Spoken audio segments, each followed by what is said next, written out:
Good evening to everyone that's joined us today. Thank you so much for taking the time out of your busy schedules to join us for this important conversation. Namaste and shalom to our Hindu and Jewish friends that are with us today. To start with, HF's position on the swastika is very clear in terms of the swastika is a sacred symbol for the Hindu, Jain, Buddhist, as well as other communities, including Native American communities, and as a symbol of peace, auspiciousness, and goodwill. But we're very clear on the meaning of the symbol, that it is a sacred symbol for our communities. But we're also very clear that unfortunately that has, while it is technically the Hagen Cruz, it's been known as a swastika and is still used in hateful contexts. And so our position is that we want to fight to protect our communities' ability to safely practice their religious traditions, including using the swastika on their homes, on their cars, during religious ceremonies, etc. At the same time, we also want to be sensitive to the needs of the Jewish communities and others that have suffered from anti-Semitism, white supremacy, and hate crime. And so in balancing that, we're very excited when the opportunity to work on California AB 2282 came on. And we saw it as a great vehicle, while not getting the perfect language that we would want, but being able to move the ball significantly forward in making sure that the penal code, and this is the critical thing, not just the bill, but the California Penal Code or California law would actually recognize, as Anita, you alluded to earlier, that there is a distinction between the swastika and the Haken Cruz, that the intent of the penal code is not to interfere with the peaceful use of the swastika by the Hindu, Jain, and Buddhist communities. And so the impact would be profound if this bill was passed, because first and foremost, it would take out any guessing or any question about the intent of when Hindus, Jains, and Buddhists have swastikas up. It would remove those uncertainties for law enforcement. It would also generally help educate others in broader American society that if they see a swastika that at the front of a Hindu neighbor's door or on a car, that it is likely not illegal, and that it is a peaceful symbol, and this should be treated as such. So, we're looking at what is the impact on the community here. And the impact here is that it's going to increase the religious freedom rights of Hindu Americans, Jain Americans, and Buddhist Americans to be able to use the swastika freely. Again, thank you for having me and ADL as part of this conversation. As mentioned earlier, it's so badly needed to come together and talk about these really challenges and issues to both communities. And we're really proud to be partnering together. So Assemblymember Bauer Kahan, she reached out to ADL when the bill was first introduced earlier this year. And of course, its original intent was to address the rise of certain symbols of hate being used in our communities with the intent to terrorize, right? So mostly bringing parity to penalties to the different symbols of hate defined under California State's Penal Code and the locations in which they occur. And so, for ADL and the Jewish community, we've actually seen such a precipitous rise of acts of hate through our community, right? According to our most recent report on white supremacist propaganda from 2021, there were 4,851 cases of racist, anti-Semitic, and other hateful messages that were reported by the ADL nationwide. And so that kind of translates out to be about 13 per day, I would say. And we're seeing that white supremacists in particular are more frequently resorting to hateful propaganda, using different kinds of symbols as a tactic to spread their really toxic ideas and recruit people into the kind of their terrible ideologies. And it's a tool in their toolbox that gets significant attention, unfortunately. So whether it be, again, the Iron Cross or SS lightning bolts or the numbers even 1488, these are kind of used and misappropriated throughout the country to send a message of hate toward vulnerable communities. So we can certainly see where this complication, right, comes in about and misunderstanding of different things, regardless of the context. And so the Jewish community obviously has a very painful history with hate symbols. The Haken Cruz was misappropriated, the swastika was misappropriated, known as the Haken Cruz during World War II by the Nazi regime. And the symbol really evokes like a very painful memory for the more than 6 million Jews and millions of others who were systematically murdered during the Holocaust. And so it obviously bring a heightened sense of concern to a lot of different communities when they see this kind of symbol in a threatening manner. So, 20, as Samir had mentioned, AB2282, right? It decriminalizes the sacred swastikas for Hindus, Jains, and Buddhists, right? It's one of the first in the country, right? As mentioned, but it also seeks to align those penalties. When we're looking at the hug and cruise and the intent to terrorize in locations where such acts are illegal, right? And we believe this bill strikes that right balance, and as Samir said, moving the ball forward, because I think that it being a really tricky issue on a legal sense, right, in the penal code sense, and in a cultural sense, that both communities are feeling a certain level of concern about as well. So, but ultimately, it sends a message that the California State Legislature is taking note of this as an issue, and it's responding to it in an important way. So I think right now a lot of what is in the bill is, in the penal code right now is a lack of clarity on intention, right? So right now it just says basically the swastika is discussed in one context and one context only.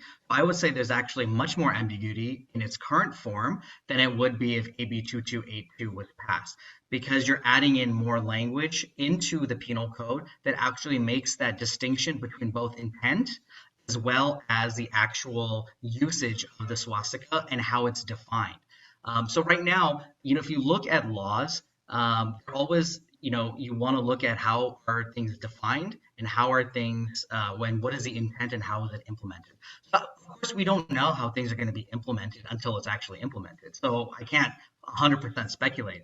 But what I can say with 100% certainty is that the more clarity you have in the law about both intention and definitions, the much better position you're going to put people in. And you're going to have something that people can actually refer to. So even if there is still a question, you can easily point to the law and say, hey, look, in this penal code, it says this is the peaceful use of the swastika. This is different from a hawking cruise. So you have something to refer back to and something to actually use. And the example I could give is going back to the mezuzah bill.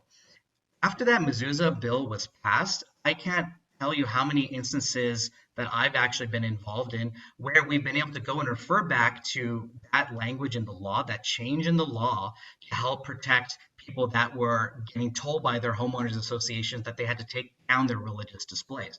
So it does matter, and it does make a difference being able to have clarity in the law and being able to better define things and better define intention. And I'm not saying that that's going to 100% solve the problem. Obviously, no language in any law can 100% solve any problem, but you at least have a basis to go to now, and you have much more clarity, and you're actually removing ambiguity as opposed to creating ambiguity. ADL continues to support AB 2282. We testified in support of the new amendments that were made to create clarification, because we think it's equally important to clarify the intent of the bill as well, and to educate people, take this as an opportunity to educate folks about kind of the issues that kind of lie at stake. ADL has historically been an organization that we have our dual mission, right? It's to stop the defamation of the Jewish people, but it's also to secure justice and fair treatment for everyone. And we can't, and both of those kind of dual missions are equally important, and we can't have one without the other. And so I think that, in being a good ally, in understanding and working together with other faiths, with other communities, with other ethnicities, religions, whatnot, I think it's, for ADL, it's important that we're inclusive, that we're compassionate, that we're thoughtful, that we're supportive, and an ally to concerns that communities have. The last thing that we want to do as an organization is to create more issues or misunderstanding or bias or harassment against other communities. That is the last thing that we want to do, because we, as a fourth generation Japanese American, as a representative of the ADL, our communities have faced bigotry and harassment and hate and misunderstanding and scapegoating, honestly, throughout history. We certainly would never want to perpetrate that against any other community. And so that's why I think it's so core to the tenet of allyship and relationships and partnerships with communities, with organizations like HAF, who are doing the great work of educating not only the community, but also educating others and bringing them into the conversation rather than calling them out. They're calling us in, right? And I'm so appreciative of the opportunity to be able to be a part of this program, because I think when we're talking to different who we're talking to about these issues, I think it matters, right? I think it's one thing for the Hindu American community to talk to the Hindu American community about this issue in particular, but it's another thing to talk about, everyday people who might not understand that context. And so I think it's just equally important for ADL to be a strong supporter of those kinds of efforts, because I think regardless of, it's not our cultural, the Jewish community's cultural traditions, it's still an important part of understanding acceptance and preventing bias against our communities. And so ultimately, that's why ADO continues to be a supporter of AB2282. But another larger goal is just to increase education and awareness. And there is still a lot of lack of awareness and education about the different perspectives on this issue. Very complicated, very difficult issue for multiple communities. So I think it's important to bring multiple faith communities together as one to address it in a way that meets the needs of all of us.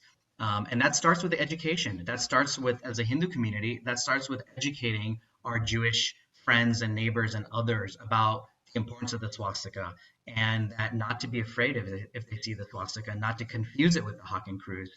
It also requires us to be to listen and understand their perspective and to hear them. And so I think a lot of the interfaith work around approaching this issue goes to the education and increasing understanding, because bills are going to come and go, but unless we can break down some of the barriers and we can have these difficult conversations, but necessary conversations, and we can make sure we have the resources that we are able to use to educate ourselves and the broader public, I think it's crucial. And it's also crucial to work with alliances just in general. You're more effective. I mean, that's just the bottom line. Us saying something as a Hindu community or the ADL saying something by themselves is only going to go so far, or approaching a particular issue is only going to go so far. So you want to bring people along, you want to bring communities along to find solutions to issues that affect us all. For the Jewish community, it sends a message, right? For folks who are out there with the intent to terrorize against communities in certain locations. And so for vulnerable communities, and especially the Jewish community in particular, it's important that we're sending a message that these kinds of actions, such as having a burning cross or a noose, because we often forget that's actually part of the bill as well. Those are things that are meant to intend to terrorize people, and nothing but instill fear in a lot of different ways. And so, it really sends a message that the legislature is taking these issues really seriously. I mentioned it earlier that anti-Semitism, racism, bigotry, hate crimes, all that stuff, right? All those things are on the rise, and in a lot of different ways, our communities are under their attack. And so by kind of AB 2282 really kinds of, it updates, as Samir was kind of referring to, it clarifies, it updates, it adds language to the law to make, make it a little bit more clear in its intentions. But, that's what's important in a lot of different ways, is a symbolic nature almost, right, of 2282 for the community. In fact, we know in Marin County, I believe, we receive reports of folks putting up different kinds of white supremacist propaganda, or all across California, really, about white supremacist propaganda. And they're becoming more and more bold. And when you see, a burning cross or a noose or a Hakken Kruz, right, in the context of being threatening, right, not in terms of like the cultural and traditional practice, those are the things that are are kind of meant to instill fear in our communities in a lot of different ways. So we have to be able to, as a community, as a state, as folks who are really trying to address these issues, take action to address it and send a message to these folks who are, perpetrating these bad actions, sending a message that this is not okay in California. I've never seen a piece of legislation at the state or federal level that has gone through in its original form without having changes made to it and having compromises made. So if somebody can point out a perfect bill to me, I would love to see it, or one that has gone through without significant changes, because that is advocacy. It's trying to get things done while making compromises, making adjustments. And the way I would kind of answer this question specifically around AB2282 is, what would happen if we tried to hold this up and make perfect the enemy of the good? What would be the consequences of that? What would be the impact of that? Well, number one is the Jewish community, they would not have, hate crimes penalties equalized. So the community would be less safe. That's number one. Now, for the Hindu, Jain, and Buddhist communities, what would happen would be that the penal code in California would remain the same without any distinction whatsoever between the swastika and the Hakenkreuz, without any discussion of intent and acknowledgement that Hindus, Buddhists, and Jains use the swastika in a peaceful manner. That means that you will still be subject to suspicion. You will be still subject to having to constantly explain about, why you have a swastika on your door, or, that your intent is not to terrorize and that it is actually peaceful in nature. So I think it's important to understand, look at something not just from what you're trying to accomplish, but what would happen if you didn't get, something that is good done, right? Forget about perfect. We want to get something good, and this is a significant opportunity because this is the first time that an actual penal code in the country makes this distinction. We're not talking about actual bill language. We're talking about the law, and I think that's where we should not get caught up on words alone. We should focus on what is the impact and what is the substance of the law, because at the end of the day, that's what's going to impact our lives and make sure that we can live in an environment where we are secure and safe to have our religious practices. And finally, just in terms of the idea of advocacy being a long drawn out process, in general, things take years to get done. But if we're talking about the issue of the swastika and the difference between the swastika and the Hakenkreuz, this is something that we really only have been advocating for as a community for the last few years. While this our symbol has been incorrectly known as a swastika since the 1940s.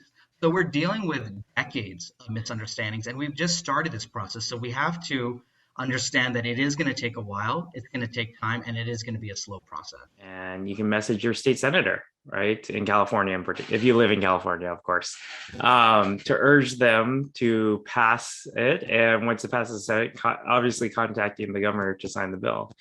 The elected officials, they work for you. You are their constituents. They represent you in Sacramento. And so it's really important that you send a clear message to them that this is important to you, that this matters to your community, that this matters to you. And it really addresses some of the historical issues that both of the communities have faced. And so when they see that multiple communities are invested in something as clear, as important as AB 2282, I think it really makes a difference and makes an impact. And so, calling them, emailing them, all that good stuff it does work, right? When you flood someone's inbox and they're like, oh my gosh, I'm overwhelmed. All these people really care about this issue. I think it's a really great tactic to use, and they don't want to make you mad as their constituent because they want to stay in office. So do your best to do that. And I think the other thing that you can do beyond like the political sense of pushing your legislators and elected officials to engage is having really thoughtful conversations with each other about this issue, right? Truth be told, I've always been kind of aware of the swastika and its thorny kind of historical context, especially after World War II. In fact, often thinking about the Buddhist temple that my dad grew up in. And we had chairs that had a a swastika on the back of the chairs. But after the war, people didn't understand that it was a religious and cultural symbol, and what its true meaning was before it was misappropriated. And unfortunately, the temple had to paint over it, and now it's just like four squares, right? And that's actually really sad when you really think about it, that people have to hide who they are, or what their faith is, or their cultural traditions. And so, honestly, telling stories like that, or some of the context in which it matters to different communities, I think is really important. And being honest and upfront and vulnerable in a sense, because this issue is not going to go away anytime soon. I think we have to continue to make progress in terms of on the public side as well as the policy side. Totally. I'll just chime in really briefly there. I think Kendall mentioned about contacting your legislator about supporting the bill. And that's actually a perfect segue because we will be launching an action alert through HAF's system that's going to really make it like a one-step process for anybody to very easily contact their state legislator in the Senate and let them know that they support the bill. There are also going to be other opportunities to join for organizations to join on coalition efforts to support the bill, to show at an organizational and individual leader level that there is a lot of momentum behind the bill. So definitely stay tuned for a number of follow-up steps that are coming up. And also, outside of this specific action alert, you can still find opportunities to share resources. We have a lot of great resources. My colleague Ramya Ramakrishnan has been sharing some through the chat on the swastika. So keep sharing those resources because even if they are more broadly on the swastika, it's important that legislators that are going to be voting on this bill understand that context and the importance of these broader issues as well. So definitely stay tuned on that. We will be launching some public action alert campaigns on this.